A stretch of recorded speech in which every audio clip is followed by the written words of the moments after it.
Coronavirus. How does coronavirus spread? It spreads through close contact and respiratory droplets. If an infected person coughs or sneezes, the droplets can enter your body through the mouth, eyes, or nose and make you sick. Be aware. Stop the spread of coronavirus. This message is brought to you by Women Radio, WFM 91.7, Nigeria's only radio station for women and their families.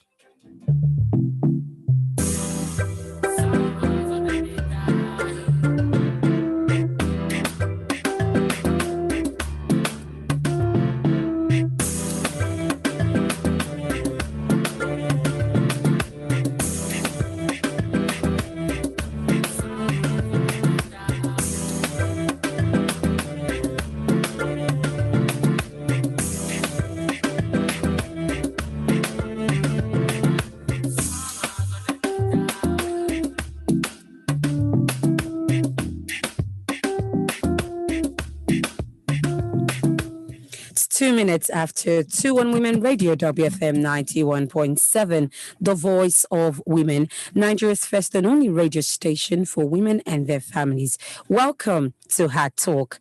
Today, the 4th of February, 2021. Yes, and my name is Roberta Samuels. Today on Hard Talk, we're going to be having it's a special edition on Hard Talk today. I have it's a special edition and we're going to be focusing on a very sensitive topic. But before I move forward, I have my host with me, that is Tom Okewale Shonaya, who is the MD and CEO of Women Radio WFM 91.7. Good afternoon, Tom Okewale Shonaya.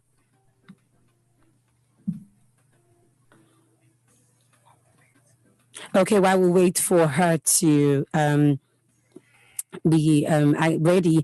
And today on the topic, we're going to be discussing and putting our focus on cervical cancer in commemoration of World Cancer Day. Yes, I'm talking about cervical cancer.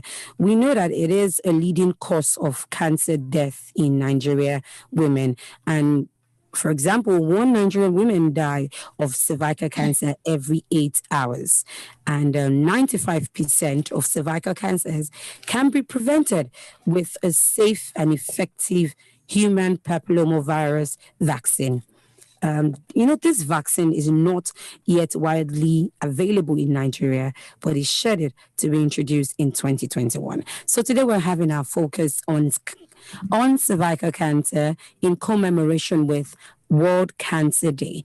And doing this also is Tom Okewale Shonaya.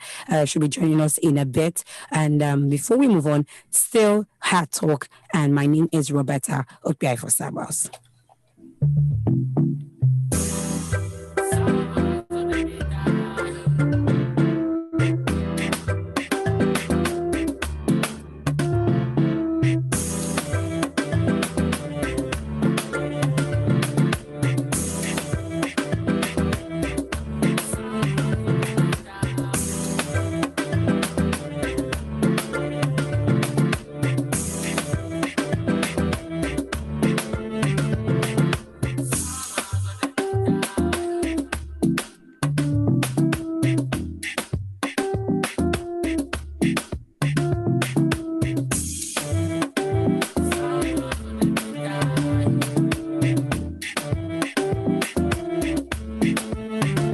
5 minutes after 2 on Women Radio WFM 91.7, the voice of women. Nigeria's first and only radio station for women and their families. Yes, welcome to Hard Talk. And today on the show, like I said earlier, we'll be discussing and having our focus on cervical cancer in commemoration of World Cancer Day. My name is Roberta Samuels, and I'm your host for today. And yes, I was talking about cervical cancer earlier, and I'm giving you more insight about it. Now, nearly 85% of the world's population who live in low or middle income countries, they do not have that enough resources. Their resources are limited. And these are the countries that bear the brunt of global cancer burden. Now, cancer is killing more people in the developing world than mention the likes of diseases like HIV, AIDS, tuberculosis, and malaria combined. By 2030, the year 2030, the World Health Organization estimates that there will be 10 million new cases of cancer every year. That's in countries that are unprepared and lack the resources to meet and to fight these cases. Now, really, sad to know. But then how can we salvage this situation? This is our Talk on Women Radio, where we discuss real issues affecting real people. And today, our focus on the discussion will be on cervical cancer in commemoration of World Cancer Day. I won't be doing this alone. I've got my guests. Yes, online. I have firstly Her Excellency Dr. Zainab Shikafi Bagudu. She is the First Lady of Kebbi State, and also she's also a global ambassador of Cervical Cancer Free Nigeria. Good afternoon, Your Excellency Dr. Zainab. Hello, good afternoon. It's a pleasure to be here today on World Cancer Day. All right. While she joins us live in the studio over the Zoom network, I also have my second guest as well, that is Rekia Atta, who is an actress, and she's also a Cervical Cancer Free Nigerian campaign ambassador. All right. Good afternoon. Good afternoon. How are you? And happy to join. Good afternoon, Your Excellency. Is my voice delayed? Did you hear me earlier? Oh, it seemed to be the network. Okay, yes. We'll take that again.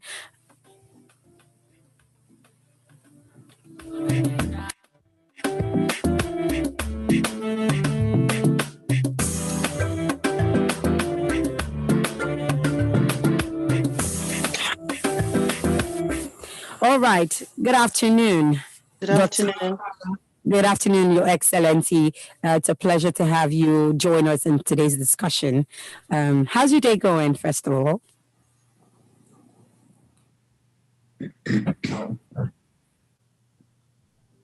I think there's a delay. Okay. Sorry. Okay, if you're wondering if there's a delay, we have our guest over our Zoom network. Okay, and so I'm very sure that this interference is coming from the network. All right, apologies to everyone. All right, so Her Excellency Dr. Zainab Shikafi, can you hear me? Good afternoon, Ma. I can hear you loud and clear. I'm just not sure you can hear me. Oh, I can hear you now perfectly. I can. I'm trying to change my network. Okay. So yes. Your Excellency, you're welcome to her talk. And yes, our focus today is on cervical cancer in commemoration of World Cancer Day. And also, you are a global ambassador of Cervical Cancer Free Nigeria, that's CCFN. So welcome. First of all, I would like to start by asking, to start with, what really is World Cancer Day?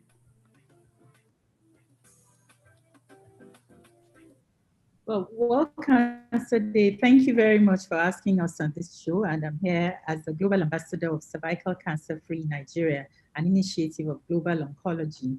And it's an organization made up of very credible and highly placed people, both within and outside Nigeria, that have come together to try to advance the elimination of cervical cancer. World Cancer Day is on the 4th of February. It's an initiative of the Union for International Cancer Control, which is the organization the foremost global organization charged with cancer control all over the world. I am a member of the board of directors of the UICC, and the initiative basically was started in the year 2000 and endorsed by the WHO as a day that we focus on cancer. All through the year, we have different days and months and that we focus on various cancers. But this particular day is meant to focus on all the cancers. The theme for the last 3 years it's been marked under the general theme of I am and I will. So the idea is to get people to commit, whoever you are, what do you do, and what can you do to commit to advancing the improved control for cancer. However, this year we're ending the I Am, I Will campaign with a particular theme, which is together all of our actions matter. So the words speak for themselves. That is to say that whether you're coming from the civil society, like the CCFN, whether you are in government, whether you're in corporate organizations or in media, or you are a patient, together all of our actions will matter.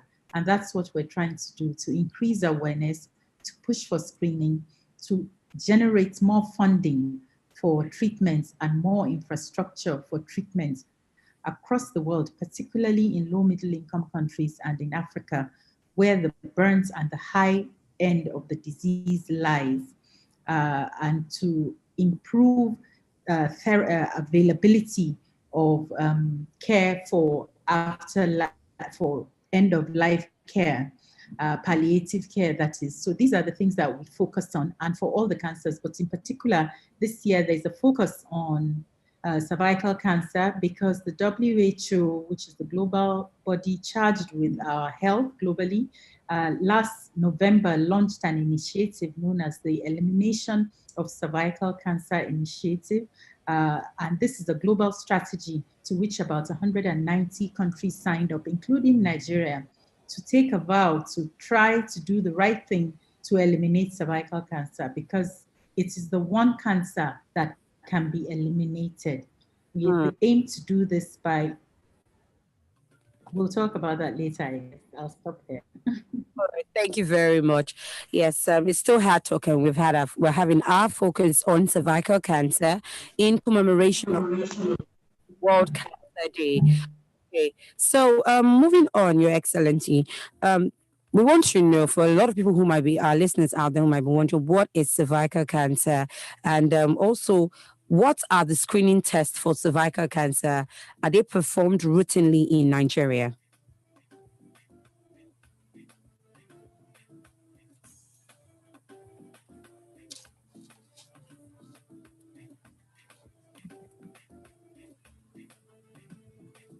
All right. I think it's the network. Okay, Dr. Zainab, if you can hear me, I just asked that what is cervical cancer? If you can give us more enlightenment. And what are the screening tests for cervical cancer? And are they performed routinely in Nigeria? Cervical cancer is a cancer of the head of the womb, of the uterus, which is the cervix, the entry into the cervix, into the uterus, which is the female reproductive body, that where the baby sits, is the cervix uteri. It is the second most common cancer in women, it follows after breast cancer, which is the commonest cancer in the world. And it's a cancer that occurs in that area when there is abnormal cell division. That is the building blocks of the cervix, that part of the body starts to divide in an abnormal way and looks cancerous. So we have that cancer, and it can be caused by hereditary factors. Some women are more predisposed to it, but the biggest causative factor has been found to be infection with the HPV vaccine. That is the HPV, that's the human papillomavirus. The human papillomavirus is the type of virus that is sexually transmitted and can cause a few cancers, such as cancer of the head of the penis, of the cervix in particular. That is the relevant one. And there is a vaccine against this HPV that is available globally. It has been available for about 10 years now. It's not so easily accessible in our parts of the world, but it is available. And giving the vaccine to young girls before the age of 15 offers them, that is the age that most become sexually active from then on, offers them a lifelong protection. It's also given to boys so that we can have the herd immunity and also prevent the males from getting the cancer. So cervical cancer is the cancer of the cervix uteri, which is the entry into the human, the female reproductive organ. All right, thank you very much. Now, you made mention of human papillomavirus, and if so, many people are infected with this virus. That's talking about human papillomavirus. Now, why are there relatively few cases of cervical cancer, and why aren't all the women? Because 85% of the population that is affected at some point, they're developing cervical cancer. So, why do you think this is happening? I don't think a few women are affected by cervical cancer. We lose 500,000 women every year to cervical cancer. So that's a huge amount, and we can reduce it, and it's getting more and more. And the other significant thing about cervical cancer, particularly in Nigeria, is that for every 100 that get it, only 3 will survive, unlike in the high-income countries where at least 80 to 85% of them will survive. So not only is it commoner in our parts of the world where the HPV virus is greater, but the effects and the mortality is also much higher. So it's quite, it is quite common. It's the second most common cancer, like I said. And there's lack of awareness, if you like, about the things that cause it. And most of all, of course, how to prevent it and how to catch it early. We don't have a national screening service, and so women do not routinely get called at a certain age to come in for their screening. There are various types of screening. Right now, the Medicaid Cancer Foundation is doing a training for healthcare workers right where I am now, in Kebbi and also in Abuja, on how to train healthcare workers for a relatively low-cost way of screening, which is known as the visual inspection under acetic acid. And this involves staining the uterus. It's like a vaginal examination, and the cervix, the entry, is stained with some acetic acid, and then you look at it to see for any color changes. And when you see that, it's highly suggestive of cervical cancer or pre-invasive lesions. That is, it hasn't actually become cancer yet, but it's pre-cancerous. And you can immediately treat it at that early stage with a thermal ablation machine. It's just like thermal, it's temperature regulated. It's something like a little handgun, and it's zapped around the cervix, and it kills those cells, and the woman is fine. But if it's not caught at that stage, then of course, as you can well imagine, it migrates up into the uterus and the other cells, and it becomes more difficult to treat. There are also the pap smear, which involves taking, that's the one that routinely is done abroad, where you go for your pap smear, annual pap smear from the age of, depending on the country and the epidemiology. For us, we advocate from the age of 35, girls should start having pap smear. In fact, from any age that a woman is sexually active, you should have at least every 2 years pap smear. And that involves taking a swab of tests of cells from the cervix, again, a vaginal examination under speculum, and you take a swab and examine it under the microscope, actually looking at the cells, as opposed to the visual inspection, which is an inspection where you stain. All right. That helps. Yes, thank you so much. Okay.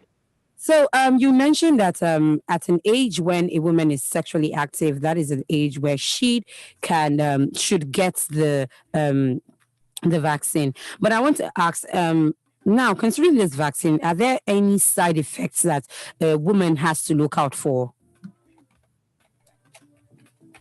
With the vaccine, yeah, like any other medication, there might be side effects, but so far it has been found to be a very safe and useful vaccine. You can have a local reaction with a vaccination.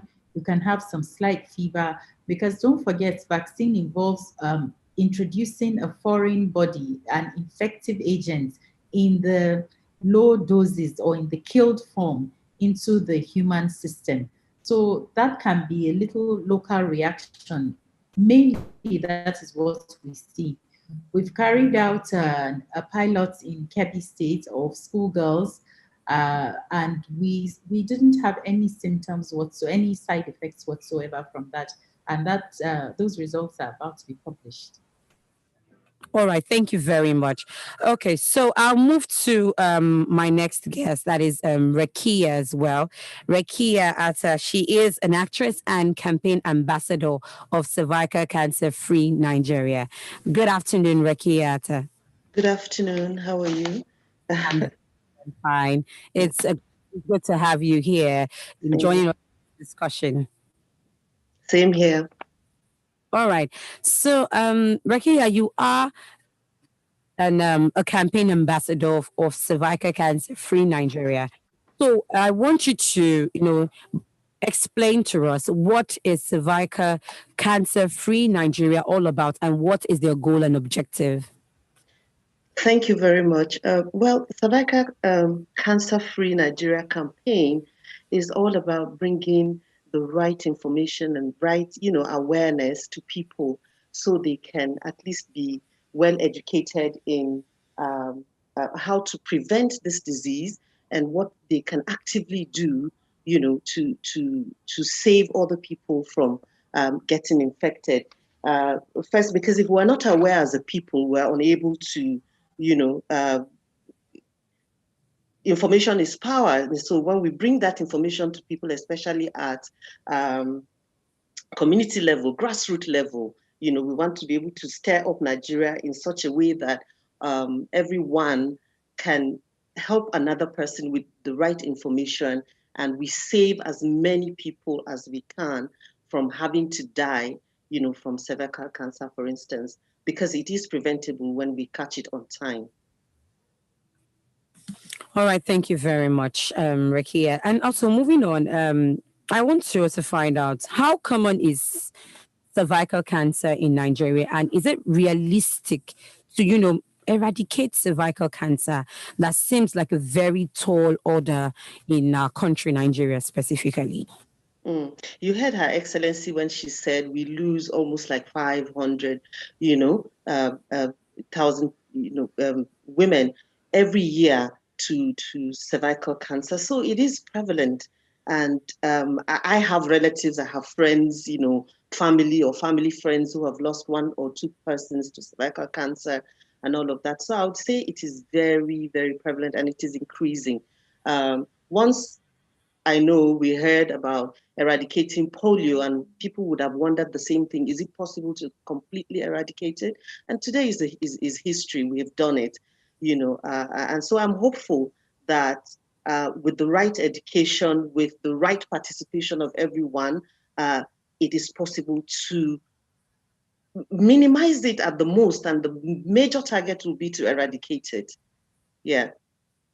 All right. So are there any program or project, or is there any platform right now for creating, how does CCFN want to make awareness to the public and to women on how to go about it and how to take prevention measures, and also awareness on any platform for them to just be aware and take caution on cervical cancer, so they can prevent it from taking its full formation in their body? Yeah, the CCFN campaign has been working over a couple of years now in Nigeria, and I think the pilot was Port Harcourt and Rivers State.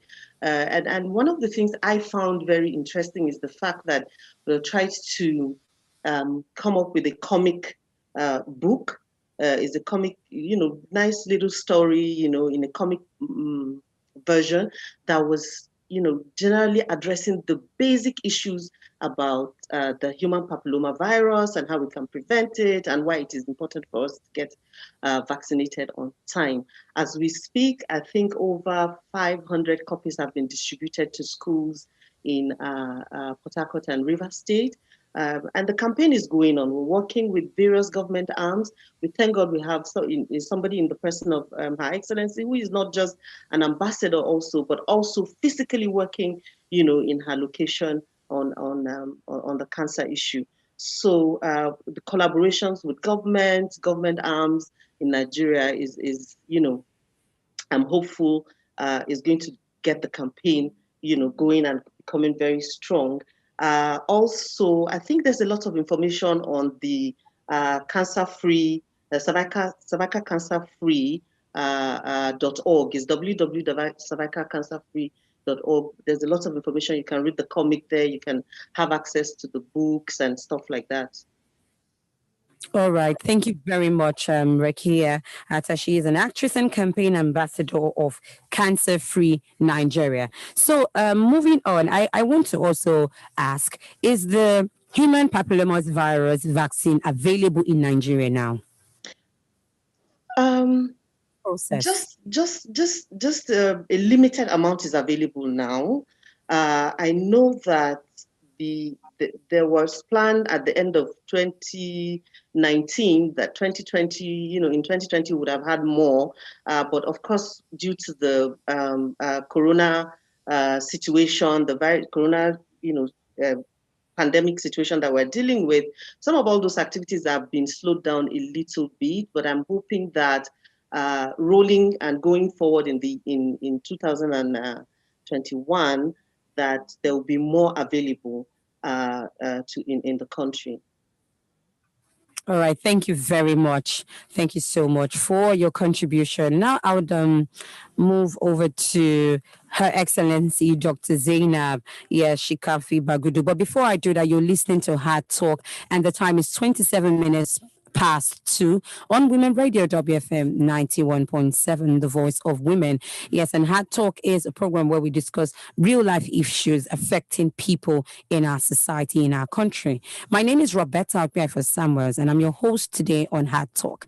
And today on the program, we're discussing and having our focus on cervical cancer. I'm sure if you just tune in, you've been hearing a lot about cervical cancer on the show. Yes, our focus today is on cervical cancer in commemoration of World Cancer Day. Now, if you agree with me, it's very, very important that we talk about it, we make awareness about it, and that's why we're having this in our radio station as well. All right, and I have my guest, and firstly is Her Excellency Dr. Zainab Shikafi Bagudu, who is the First Lady of Kebbi State and also a global ambassador of Cervical Cancer Free Nigeria. And also I have Rekia Atta, who is an actress and campaign ambassador of Cervical Cancer Free Nigeria. All right. Over to Her Excellency Dr. Zainab. Thank you so much for your time. And I want to find out, how effective do we have potent screening centers for cervical cancer in Nigeria where ladies can go and do their screening tests?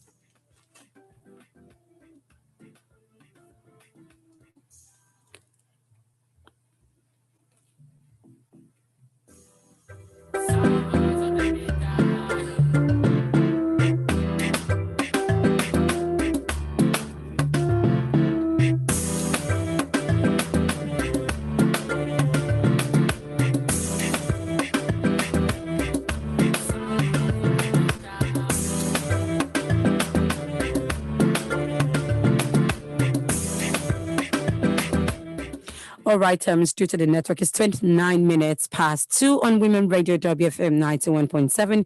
And if you're listening, you can send in your questions or contributions on our social media platform, that is at WFM 917, at WFM 917 on Facebook and Twitter.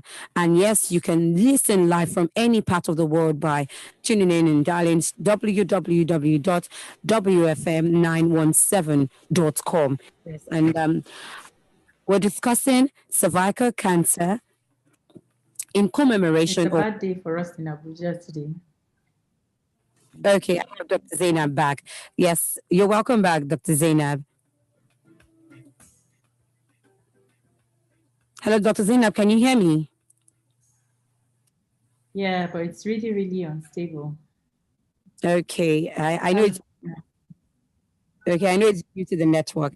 So I wanted to find out, and I wanted to ask, are there availability, or how open is the availability for screening tests in conducting tests for cervical cancer in Nigeria?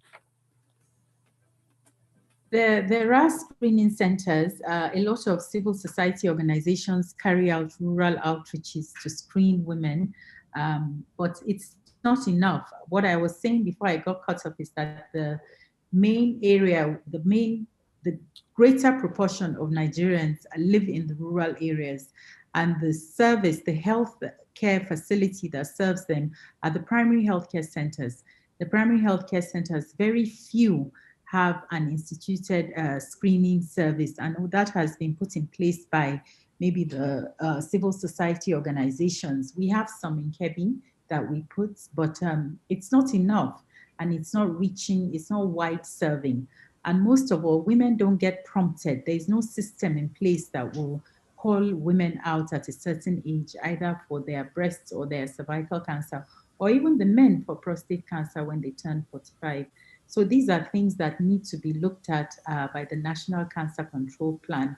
And the easier part of control, that is the easier part of controlling cancers like cervical cancer, because we know that if we catch it early, the prognosis is much better, and the facilities to treat it and access to treatment is easier at the earlier stage than when it becomes a much later stage. The other thing about screening is that it is the low-hanging fruits that we have. Like I explained, the screening doesn't take a lot. You need a basic primary healthcare center, well set up with the right skills, and train the healthcare workers there. So once a woman, any healthcare worker can do a vaginal examination, then they can carry out a cervical screening. But as opposed to the treatments or the higher end, taking care of the high machines, radiotherapy, chemotherapy. So this is a low-hanging fruit that we can easily afford. And I would like to really call upon the primary healthcare system in Nigeria. If we can institute those in our rural areas, it will be much, much less expensive and less burden, not just for the patients, but indeed for us as a country. The economic implications of cancer is huge. In 2010, the World Health Organization estimated that the cancer on its own costs about $1.16 trillion. And that is a lot of money that can be well spent in other areas. All right, thank you very much. Now, also, someone out there might be listening and might want to collaborate and make a form of assistance as to regards the fight against cervical cancer. So, if as they're inspired by this work, and they might be interested in, wanting to help. So, what can they do? Is there any procedure? Is there any website or any contact that they can have so that they can help in the work that is being done already? I think Google is all our friends now. If you go and you Google cervical cancer Nigeria, you will find a lot of assistance. I'm not here to pitch my own organization only. I'm here to pitch the advancements of cancer control. So cervicalcancerfree.org is one area where you can find a lot of resources and how you can contribute. The Medicaid Cancer Foundation. I also work with the First Ladies Against Cancer of Nigeria. This obviously, as the name implies, is a coalition of current and former First Ladies that have come together with this joint cause. And all these organizations, Project Pink Blue, they all work to advance this cause. And so if you want to volunteer, either your time or your resources, all of them have links on there that can help. Another way is by educating yourself. Even if you don't want to work with an organization, you can educate yourself a bit more. We spoke about the Go comic book that was launched by Cervical Cancer Free Nigeria, that campaign. There's a lot of digital information and assets out there that you can use to educate yourself, and most importantly, impart that knowledge onto other people, your children, your friends, your parents, around the place, in the villages, everywhere, and just be an advocate and a champion for the cause. All right. Thank you very much, Your Excellency, Dr. Zainab Shikafi Bagudu. She is the First Lady of Kebbi State and a Global Ambassador of Cervical Cancer Free Nigeria. All right. So I'm going to move on to Rekia. Rekia is an actress and also a campaign ambassador of Cervical Cancer Free Nigeria. Over to you, Rekia. Can you hear me? Yes, I can hear you. All right. Thank you very much. Do you think there is any need for sensitization program as a form of awareness to the public as regarding cervical cancer? Because when you tell when a woman hears cancer, first of all, even generally to the public, we know it's a disease that is very hard to get a cure to it. So do you think that there's any need to sensitize not just women alone, ladies, and even down to our girls as a form of awareness to the public as regarding this cancer called cervical cancer? Yeah, I absolutely, because see, treating cancer itself when you get it, it's so expensive. Okay, why not get information now, prevent it, and or even catch it early? You see, so that at least the cost of it is less, or we can prevent you from getting it completely. Take a vaccine, and you might not get it. Take a vaccine, and you are certainly safe from it. And I think that's better strategy. So I always would give priority to educating people about it, because what you don't know, you are unable to prevent yourself from it if you don't have good information. But so hopefully with carrying out this campaign, talking to people even at the grassroots, having all these multimedia materials that like the Go Comic piece, people get to learn and at least educate yourself, educate ourselves. The more information we have, the more proactive we can get about what to do. So for me, I think education is the best form that we can take. And I'm hoping that this campaign in some, years down the line will get more generic. If we cannot educate in English, we educate in Hausa, we educate in Yoruba, we educate in, various local languages to get as many people, because cervical cancer doesn't know your language or it doesn't know your tradition. It catches a human being. And as long as a human being is there and is prone to cancer, they should get good information on how to save themselves, prevent their communities, have conversation with other people on how we can all stop it, because together we can make it better.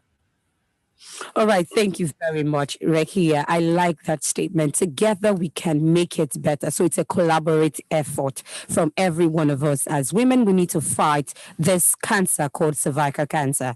Now, there might be someone out there, a lady or a woman out there who is, thinking, how do I know if I've gotten the symptoms of all of this cervical cancer?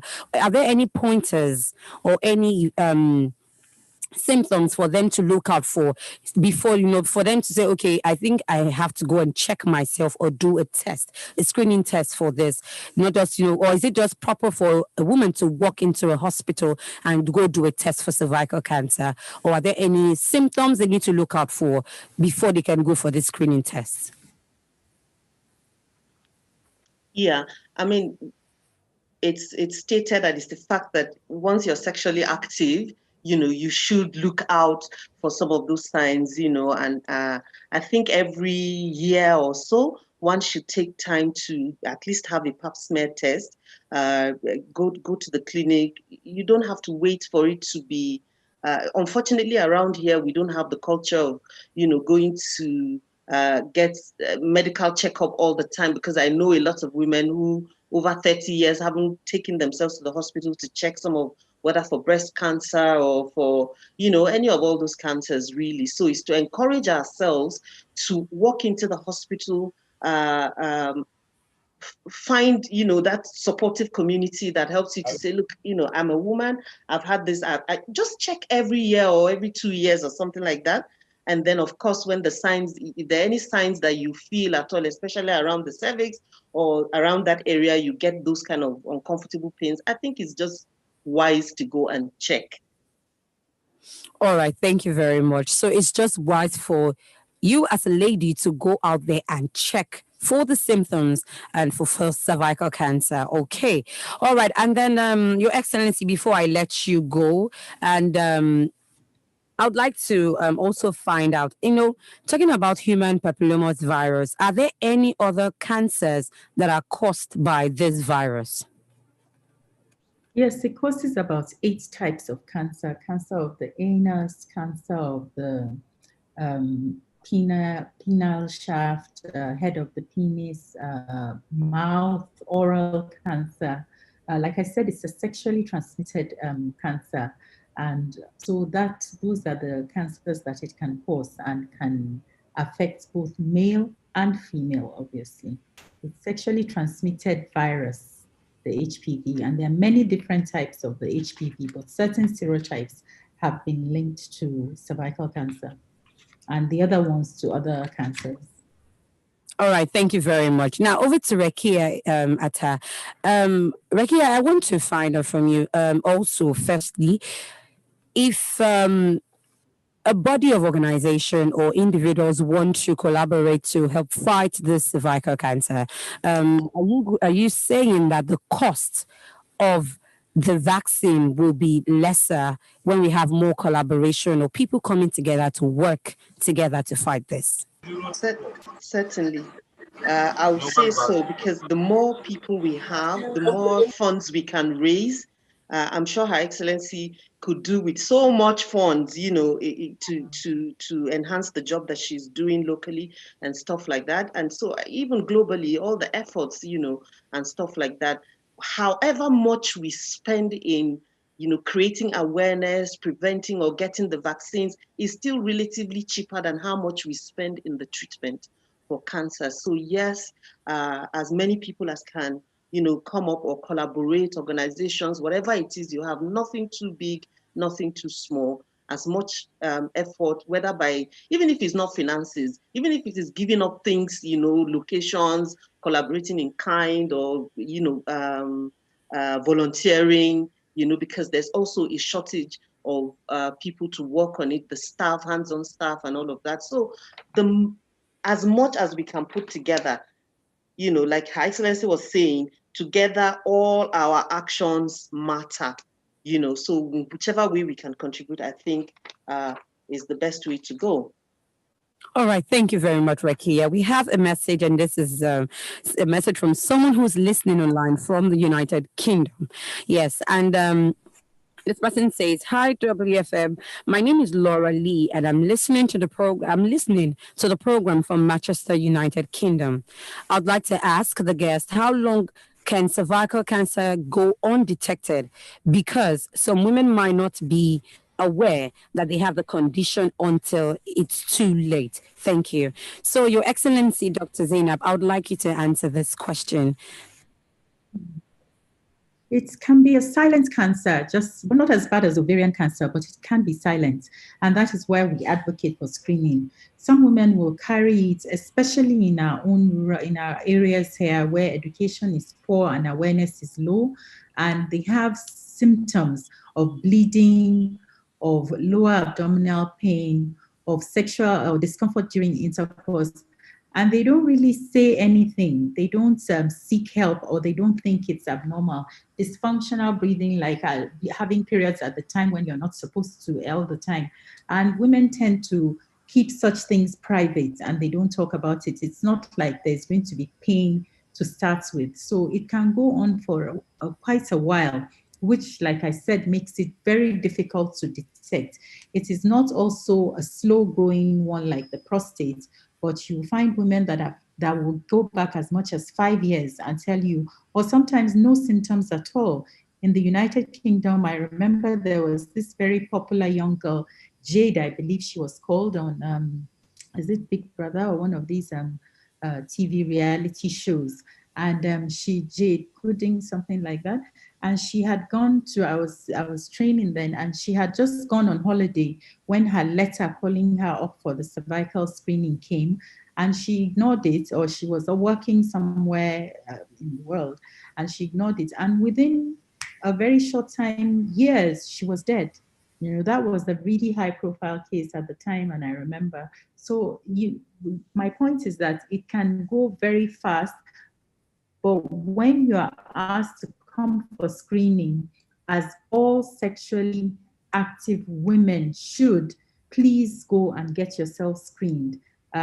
Yes, we don't have a national screening program at the primary healthcare level, but we do have the screening facilities available widely. It's not as a problem for us to get screened in Nigeria. All right, Yes, thank you very much, Dr. Zainab. In fact, your last comment just, you just gave an answer to a question I was going to say, because I wanted you to give your final words as regards today's discussion. Yes, but if you still want to share more insight, or you have one or two words of advice to give up, yes, please, you can do that, Ma. Well, we've talked about the screening, the awareness. I think that Rekia has also spoken about the vaccine. And for me as an ambassador, and for me as a cancer advocate, and everything that I do now is all focused on how we can get these vaccines available for our girls. It's a vaccine that has been available widely for over 10 years. Unfortunately, my daughters in Nigeria still cannot get it off the public health service. It's available, but we need to do more. We need to encourage global pharmaceuticals to increase production, to reduce the cost, to encourage local production as well, and to help us to produce it locally, give us the knowledge that is required and the facilities that are required, and the government to be able to produce it at a cheaper rate. And with this, we will have no more problems with the supply chain, and then the girls will be able to get their vaccines much easily. So my advice is that please let us do what we can on a high level. On a lower level, I'd like to call on everyone, every woman and man out there to please be aware of your body. It's not just about cervix, it's about each and every cancer that exists. Know your body, know what is normal, and when you do, then if the abnormal comes, it will be very easy to pick up.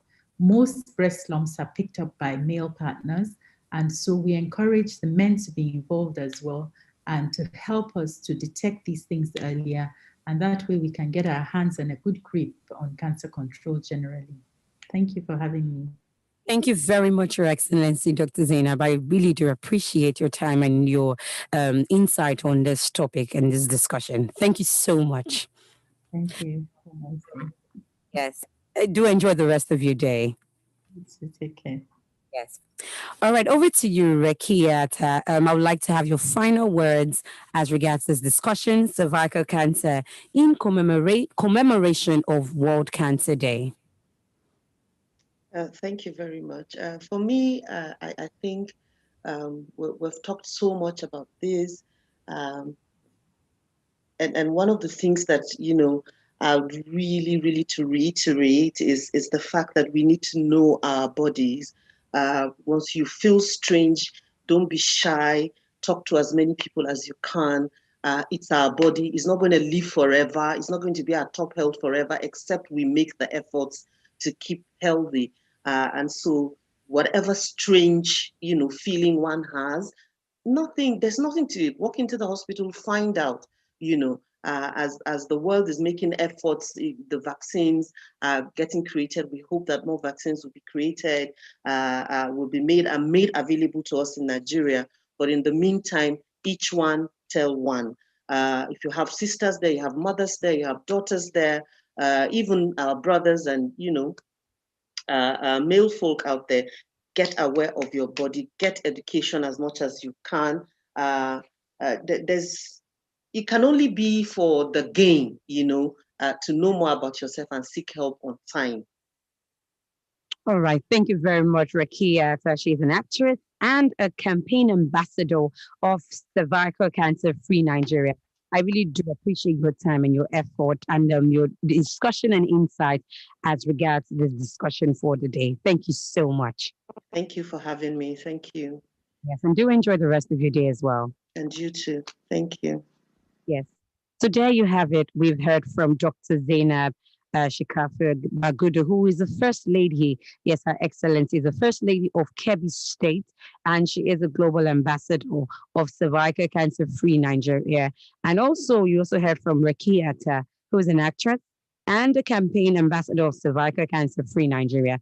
They have given much more insight and in-depth to the discussion, cervical cancer in commemoration of World Cancer Day. And I'd like to implore everyone, both men and women, know your body, get to understand your body system, and go out there randomly as often as you can to do a screening test on your body so that we can fight cancer and we can make sure that we stay healthy for our loved ones and our family. Yes, thank you so much for listening, and thank you so much for your contribution to our guests, and thank you for listening to Heart Talk on Women Radio 91.7. My name is Robert Talkbiafo Samuels. Join us next week for another episode of Heart Talk.